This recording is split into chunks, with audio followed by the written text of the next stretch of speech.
24 enter. Only one makes it out alive. This is... I'm most worried about Gale. His name's in there 42 times. I've got 20 myself. So yeah, if either of us are reaped, that would be worst case scenario. Primrose Everdeen. This whole thing is so sick and twisted. Fuck the Capitol. I bet now Katniss wishes she didn't reject my offer to run away. Let's have a big hand for our very first volunteer, Katniss Everdeen. I've got a bad feeling about this. And now, for the boys. Peeta Mellark. I was flabbergasted on so many levels. Talk about a double homicide for me personally. Of course I know who Katniss is, but considering we've never actually spoken to each other, she probably can't say the same. Oh yeah, I recognized him immediately. He's the baker's son. There was an incident years ago when my family was on the brink of starvation. He burnt some bread and was told to give it to the pigs, but he threw it to me instead. I have no idea why he did that. There's no rational explanation. Happy Hunger Games, and may the odds be ever in your favor. I think Katniss has a good shot.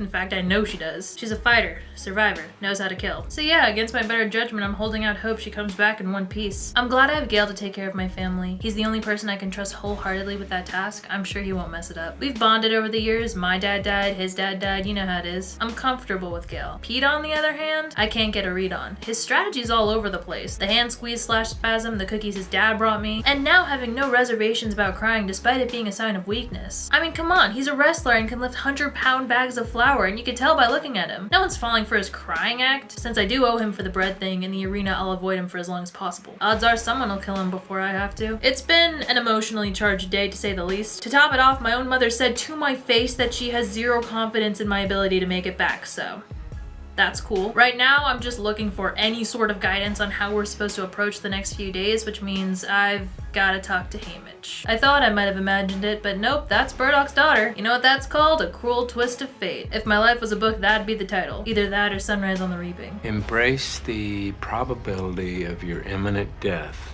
and know that there's nothing I can do to save you. It's enough of that. Awesome. The only thing I got out of that was probably some sort of fungus. Here's a thought. Maybe District 12 would have more victors and better mentors if Haymitch stopped drowning himself in liquor all the time. Give me a chance to wake up, sweetheart. Can you pass the marmalade? That is mahogany. Tough, smart, the braids, like my sweetheart of old. It's almost worse when they have potential. You can't help but hope. Over 100,000 people craning to get a glimpse of this year's tributes. The importance of this moment cannot be overstated. The effect she has is incredible, and I got to hold her hand. A little confused about the friendship angle considering we're gonna be killing each other soon. Listen, I'm not stupid. I know all too well that Pete is planning on how to kill me, luring me in by being kind and likable, but I could see right through that. I'm not gonna be an easy target. They really made a splash, didn't they? But that shouldn't come entirely as a surprise. If you put enough pressure on coals, it turns into pearls, you know. Can't complain. Could've gone worse. District 12, the underdogs. My least favorite. Thankfully, those who play with fire often get burned. In 2 weeks, 23 of you will be dead. Who that is depends on how well you pay attention over the next 4 days. Haymitch said to save showing our strengths until our private session. So if there's a cake decorating section, I'll need to steer clear. I hear you can shoot. I'm all right. She's better than all right. My father buys her squirrels. He says she hits him right in the eye every time. What is he doing? He has the nerve to talk me up when we both know the only reason I'm here at all is because he helped me when no one else would. Is that what he's getting at? Reminding me that he knows I'm weak and needy? The boy's in love, clear as day. Can't imagine why. How come the daughter of such wonderful people has the charm of a dead slug? Tomorrow they'll bring you in one by one and evaluate you. Make sure they remember you. Oh, I was memorable, and then some. I wasn't thinking. I was angry because I was being upstaged by a dead pig. Hopefully they're smart enough to know I wasn't actually trying to kill anyone. If I were, they'd be dead. Before, maybe I had a slim chance at winning, but now that's completely extinguished. I ruined everything. Now they're gonna give me a low score, then kill me, and probably everyone I love as well. I'd say they'll probably give me a 4, if that. I mean, come on, is anything less impressive than watching a person pick up a heavy ball and throw it a couple of yards? As you know, the tributes are rated on a scale of 1 to 12 after 3 days of careful evaluation. Katniss Everdeen, the score of 11. Could have gone worse. She definitely has a target on her back, but that's been there the second she volunteered. What am I doing? I've been going through the motions because I figured that's all I can do. That's all anyone can do. But what if I'm wrong? For the interviews, Haymitch said the thing that Katniss lacks is a personal connection with the audience. So maybe it's time for the world to see her through my eyes. Tomorrow's the last day. Where's Peeta? No, he says he wants to be trained on his own from now on. Betrayal. That's the first thing I felt, which is ludicrous. For there to be betrayal, there would have to be trust first. I guess he finally realized we're supposed to be enemies when I got a better score than him? Good. Now we can stop pretending to be friends. As far as the interview goes, for Katniss, I'll consider it a win if the audience doesn't realize how much she despises them. For Peeta, he has a bomb to drop, so brace for impact. There's this one girl that I've had a crush on forever. I'll tell you what, Peter. You go out there and you win this thing. When you get home, she'll have to go out with you. I don't think winning's gonna help me at all. And why not? Because she came here with me. What? I knew they didn't like me, but I didn't think they were scheming behind my back to make me look weak and foolish in front of the entire country. What the hell was that? You don't talk to me and then you say you have a crush on me? You say you want to train alone? Is that how you want to play? Huh? So the girl I've had a crush on since I was 5 wants to kill me, which is super awesome. She actually physically recoiled at the idea of us being star-crossed lovers. She's probably worried about her boyfriend / cousin back home, but she didn't say she loved me, so what does it matter? I've played these games before. We'll see how quickly their facade disintegrates once her true colors show. The confession was a stroke of genius from a strategic standpoint, and it works because his feelings are genuine. Peeta's aware of how he can help Katniss, but he underestimates the vulnerability of the position he's put himself in. As a mentor, I have to capitalize on that because ultimately, we both want the same thing. It's the night before the games, and I don't even know if I'm in with the career pack yet. If I can't get that, I don't know what I'll do. I just don't want them to change me and turn me into something I'm not. I just don't want to be another piece in their game, you know? Not really. No offense, but who cares? We'll see how high and mighty he is when faced with death tomorrow. The reason Katniss isn't in on the plans. For the interview, that's obvious. She can't act for shit. In the arena, her focus needs to be on survival and nothing else. At the moment, she has that luxury. She has the right combination of things working for her. I suppose we have Burdock and Peeta to thank for that. This time really could be different if Lux stays on her side. What was she doing? Avoid the cornucopia was pretty much Haymitch's only instruction. She would have gotten killed in the first 5 seconds, and then what? What was he doing? Distracting me like that, making me miss my one chance at getting the bow? There's no way I can win without it. Peeta better be thanking his lucky stars that I didn't walk away empty-handed, because I would have gone after him so fast. He can run, but he can't hide. Thanks for the knife, bitch. I lose more hope with each passing minute. It's like looking in a mirror sometimes with her. Maybe it's because of that I can tell exactly what she's thinking. Hopefully that goes both ways. I don't know if any of those are Peeta, but honestly, it's probably for the best if he's out already. He had no confidence he could win, and I will not end up with the unpleasant task of killing him. So for peace of mind, I'll just assume he's dead and gone. The careers are the worst, no surprise there. Thankfully, they have no idea what Katniss is truly capable of, so they're easy to mislead. I know she isn't dead, but I hope she's doing okay. Oh, so Peeta isn't dead. Well, I guess if he wins it'd be better for my mother and Prim and for District 12. Oh my god, I'm a stone's throw away from the biggest idiot in the games. Since they're practically begging for death, I might as well take them out. Stupid people are dangerous. Hey, lover boy. You sure she went this way? Yeah, I'm sure. What the fuck? I guess the noble boy from last night was just playing one more game with me, but this will be his last. I can only imagine the things they're saying about him back home, and he has the gall to talk to me about disgrace? Pathetic. I'll be eagerly watching the night skies for signs of his death. That is if I don't kill him myself. It's sickening to watch the careers kill. They actually enjoy it. I offered to finish the girl off as an act of mercy to end her suffering in the hopes that someone will do the same for me if it comes to that. Hilarious, guys. Real clever. Uh-oh. Uh-oh, uh-oh, uh-oh. They found her and now she's trapped. She's probably figured out what I'm doing by now. Whenever she strikes, I'll have to be ready to back her up, which means I can't let my guard down until she makes a move. There he is, filthy traitor. And that girl from District 1, what's her name? Glimmer? So ridiculous. Anyway, she has my bow, which she's completely incapable of using, but if I had it, I could kill every last one of them. We're at a stalemate until I see Rue in the trees pointing to a tracker jacker nest above me, which gives me a pretty diabolical idea. Thankfully, I was awake, so I got the least stings out of the group, but heads up would have been nice. Although clearly she wasn't thinking straight, because when I returned, she was literally just sitting there. I could hear Kato close behind, so I had to fight him to make sure that she could escape. I truly thought that that was going to be the end for me. He slashed my upper thigh. I was barely able to drag myself down to the stream. Now all I can do is sit back, relax, and enjoy a slow, agonizing death. That was crazy. PETA had to be a hallucination, because why would he save my life? He must be working the lover boy angle he initiated at the interview. Anyway, I can't focus on that. I'm armed and I've gained an ally. The careers better watch their back.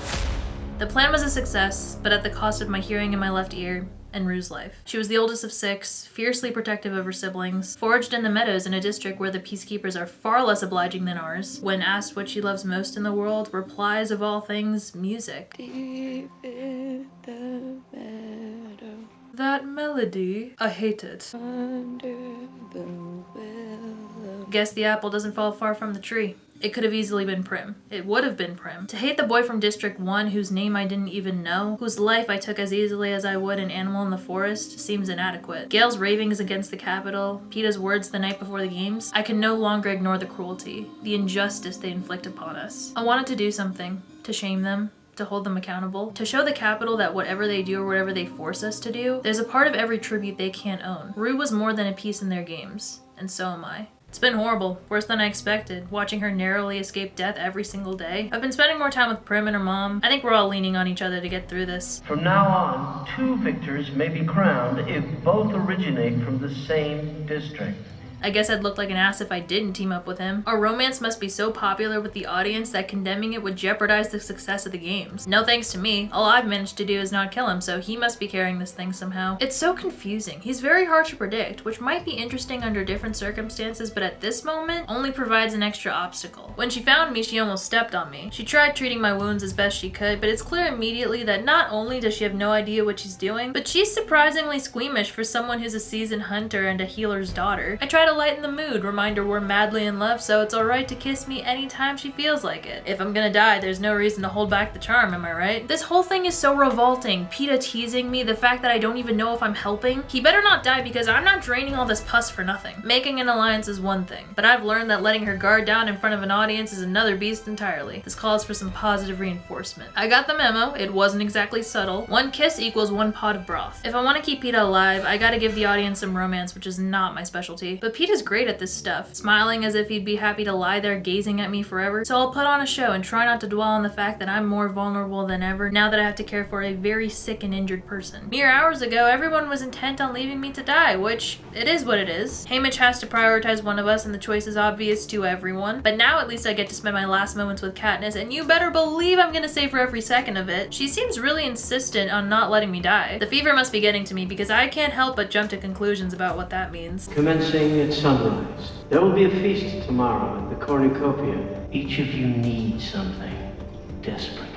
I know the last thing I should be doing is encouraging Katniss to waltz into a bloodbath, but she's gonna do it anyway. Might as well make it easier for everyone, and it's the least I could do for him. You're not gonna risk your life for me. I'm not gonna let you. I can follow her, drag myself to the cornucopia if I have to. There's a huge chance she dies if she takes this risk, and then what good would that do? I can't sit here and watch him die. The audience would hate me. I'd hate myself, and then I'd be alone again. If I don't go, PETA definitely dies. The only chance for both of us to live is if I go. So when Haymitch sends me the sleep medicine, I don't hesitate to feed it to him. At the cornucopia, the feast had barely begun when Foxface ran away with her pack before anyone had time to react. That should have been my strategy. Why didn't I think of that? I'm always dreading the others, but maybe she's the real opponent here. By the time I made my move, the District 2 girl was already on top of me before I could react. I thought that was it for me, and for Prim's sake, I hope it would be fast. Until suddenly, a force lifts her away. I thought by some miracle it was PETA, but it wasn't. Just this time, 12.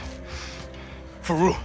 I understand the feeling of owing someone and hating it. His district has already broken the rules to thank me, and now Thresh is doing the same. When I woke up, Katniss was lying next to me in a very scary pool of blood. I was so relieved when I woke up I couldn't be mad. PETA's more chill than I expected about my tricking and drugging him. I tell him what happened at the feast, and he doesn't understand why Thresh let me go. It's like with the bread and how I never seem to get over owing him for that. He wouldn't get it. The bread? from when we were kids. I think we can let that go. She literally just brought me back from the dead. She's so ridiculous. I know an opportunity for food when I see one, but then it hits me, and I suddenly realize how much I don't want him to die. And it's not about the sponsors, and it's not about what will happen back home, and it's not even just that I don't want to be alone. It's him. I wish I could block out this moment from the prying eyes of the audience, even if it means going hungry. In my fever-induced haze, I wasn't sure. Chalked it up to wishful thinking. This is the first kiss that we're both fully aware of, and I can feel the difference. Katniss has a lot of strengths, but lying isn't one of them. I couldn't care less if it took me getting reaped to get her to notice me.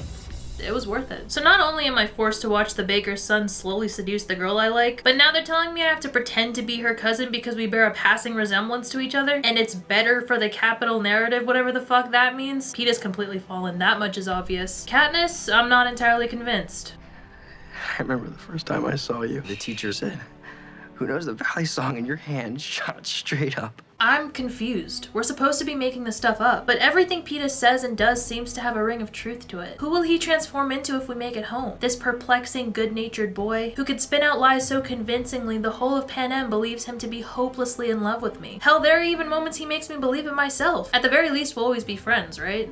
Good friends. Nothing will change the fact that we've saved each other's lives in here. And beyond that, he'll always be the boy with the bread. When we run out of food, Katniss gets fed up with my noisy ass and sticks me with foraging duty when I hear a cannon fire. God, I swear he almost gave me a heart attack. It hits me more frequently how badly I don't want to lose him. I'm so grateful he's still here and not dead by the stream. Who would have thought he'd unintentionally outfox Foxface? The battle with Cato went differently than I expected. Mutts came out that resembled the dead tributes, and after wrestling each other atop the cornucopia, Cato fell. In the end, despite his remarkable strength and skill, he was simply overpowered. The real nightmare was listening to him as the Mutts tore him apart. Pity, not vengeance, sent Katniss's arrow flying into his skull. The previous revision, allowing for 2 victors from the same district, has been revoked. This was the outcome I was simultaneously hoping for and dreading. One I realistically didn't think possible. The audience won't be able to look away, but neither will the Capitol. They never intended to let us both live. This has all been devised by the game makers to guarantee the most dramatic showdown in history. And like a fool, I bought into it. I was never supposed to make it this far. I'd rather die quickly at Katniss's hand than go through hell like Cato. I refuse to kill him.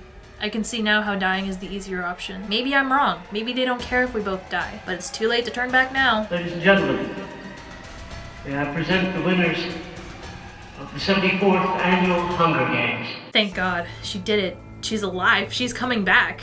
And he's also there. When I left the arena, when the trumpets played, I was supposed to be safe for the rest of my life, but when I ran into Haymitch's arms, he told me I've never been in more danger. Unsurprisingly, the Capitol's furious with her, a position I'm well acquainted with. Her best defense is that she was so overcome with love that she wasn't aware of what she was doing, and even that might not be enough. Even though both of us would have eaten the berries, I'm to blame for having the idea. I'm the instigator. I'm the one to be punished. It's so much worse than being hunted in the arena. There, I could only die. End of story. But out here, Prim, my mother, Gale, the people of District 12, anyone that I care about back home could be punished if I don't pull this off. What a lovely pin. Thank you, it's from my district. Oh yes, I'm well aware. In fact, I know the man who made it. The Mockingjay. A perfect encapsulation of my feelings towards Miss Everdeen. A complication to control, capture, and ultimately silence. I need to keep Katniss and Peeta away from each other until the train. Peeta's naturally so good in front of people, I can't interfere with that. And he'll be rattled when he finds out Katniss was acting at least in part due to self-preservation and that I was encouraging her to do so. I wouldn't be surprised if he never forgives me. The closer we get to District 12, the more uncomfortable I feel. I have a suspicion I won't be able to handle this transition gracefully. When Haymitch tells us to keep it up until the cameras are gone, Peeta's confused, so I had to explain how Haymitch has been coaching me. Then he asks me if the way I've been acting has been a strategy all along, and I say, well, not all of it. Not all of it? Then how much exactly? No, the real question is what's gonna be left when we get home? I wait for an answer and get none. I guess she'll let me know when she works it out. I was naive to think I could tell if it wasn't real. I want to tell him that he's not being fair, that we were strangers, that I did what it took to stay alive, to keep us both alive in the arena, that I can't explain how things are with Gale because I don't even know myself, that it's no good loving me because I'm never gonna get married anyway and he'd just end up hating me later instead of sooner, that even if I do have feelings for him, it doesn't matter because I'll never be able to afford the kind of love that leads to a family, to children. And how can he? How can he after what we've just been through? I also want to tell him how much I already miss him, but that wouldn't be fair on my part. His voice is hollow when he extends his hand and asks, one more time, for the audience, so I hold it tightly, dreading the moment when I'll have to let go. Hope is the only thing stronger than fear. A little is effective. A lot is dangerous. A seemingly harmless rule change for the sake of entertainment tipped the scales, and now I must deal with the consequences. To some, a riveting love story. To others, evidence the Capitol can be defied, which is unacceptable. But, as luck would have it, the upcoming year is a quarter quell, and I foresee the odds being in my favor. Hey! I got into a Hunger Games phase recently. We're back at it again. I wanted to make this video in a format where you can see how different every character's perspective is and what they were thinking. And I feel like that's something that you really lose when you only watch the movie. I watched the movie recently and I was like, damn, y'all are missing out. Anyways, I hope y'all enjoyed this random silly little video. I will see y'all next time. Bye!